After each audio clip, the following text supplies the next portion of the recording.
太多压力，今天更多问题，明天世界末日，今晚照样开 party。团体五间情第2场小巨蛋演唱会找来前辈831乐团，一出场两团先来首经典歌曲《东去东去》。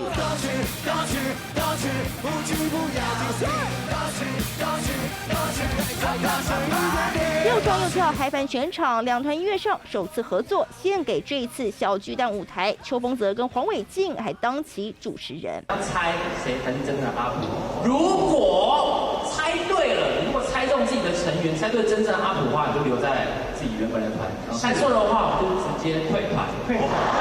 要其他团员猜猜哪个是831主唱阿普的声音，结果第一轮就有人猜错。2号选手，请出声。小巨蛋尖叫声！哦，是有进来。小巨蛋尖叫声！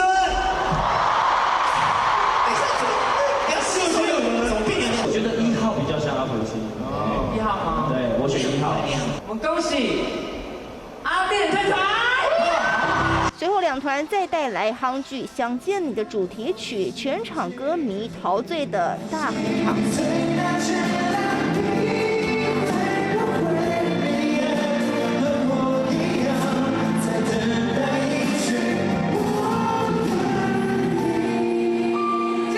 小巨蛋最终场除了有5人各自 solo 演出桥段，温馨热血歌曲更是连发，让粉丝回味无穷。